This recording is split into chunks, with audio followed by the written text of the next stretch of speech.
Hello बच्चों, let's see the question. The potential energy of a particle moving along x direction varies as v equals x square divided by square root of x plus b. The dimension of a square divided by b are, here we have given 4 options.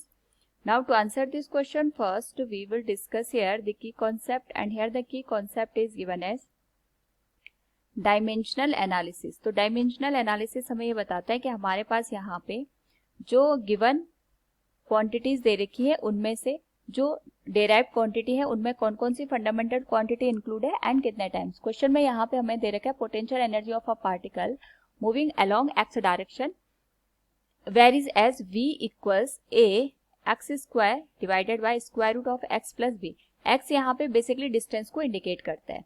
तो यहाँ पे अगर हम बात करें, हमें पता है डायमेंशनल एनालिसिस में जब हम किसी इक्वेशन की बात करते हैं तो लेफ्ट हैंड की डायमेंशन हमेशा राइट हैंड के बराबर होनी चाहिए और सेम डायमेंशन ही सेम डायमेंशन के साथ प्लस या माइनस होती है. इस केस में अगर हम ऑब्जर्व करें तो ये b है और ये square root of x given है. तो जो हमारे पास b की डायमेंशन होगी वो हमारे पास यहाँ पे स्क्वायर रूट ऑफ x के बराबर होगी, तभी जाके दोनों ऐड हो सकते हैं. So we can say dimension of b will be equal to the dimension of x के बराबर. तो जो x है हमारे पास, इसकी जो डायमेंशन होगी लेफ्ट बराबर होगी और जो पावर आएगी यहाँ पे we can say that will be given as square root को हम यहाँ पे पावर के टर्म में 1/2 से रिप्रेजेंट करेंगे. नाउ यहाँ पे अगर हम बात करें, हमारे पास जो b की डायमेंशन आ गई वो l रेज़ टू पावर 1/2 के बराबर हमें देखने को मिल गई. नेक्स्ट हम देखेंगे कि हमारे पास यहाँ पे जो v दे रखा है वो पोटेंशियल एनर्जी को इंडिकेट कर रहा है. तो एनर्जी का जो डायमेंशन होता है that will be given as mL2t-2 के बराबर. और साथ में क्योंकि हमें लेफ्ट हैंड की डायमेंशन राइट हैंड के बराबर करनी है क्योंकि ये इक्वेशन हमारे पास यहाँ पे वैलिड है, तो this will be given as a into x की डायमेंशन आ जाएगी l स्क्वायर के बराबर. और यहाँ पे square root of x plus b अगर हम करें तो सेम डायमेंशन में ऐड या सब्ट्रैक्ट होती है और ऐड करने के बाद हमारे पास जो वैल्यू आएगी वो भी डायमेंशन में सेम रहेगी. That will be given as l raise to power 1/2. Solve करें अगर हम इसको, this will be given as a into l raise to power 3/2 के बराबर.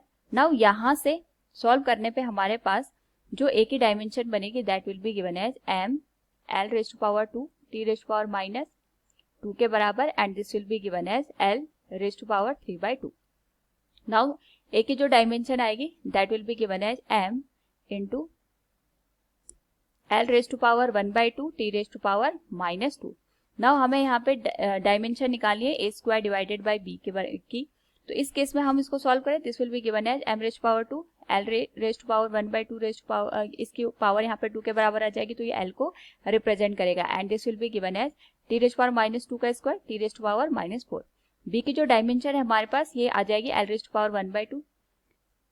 यहाँ पे सेम डायमेंशन को अगर हम सॉल्व करें this will become m raise to power 2 l minus जो हमारे पास यहाँ पे पावर दे रखी है 1/2 के बराबर हो जाएगी, तो हम इसको रिप्रेजेंट करेंगे l raise to power 1/2 and this will be given as t raise to power -4. So from the given question अगर हम यहाँ पे ऑब्जर्व करें we can say here this it will be given as m raise to power 2 l raise to power 1/2 t raise to power -4. Option C is the right one. Hope all you understood it. Thank you and best of luck.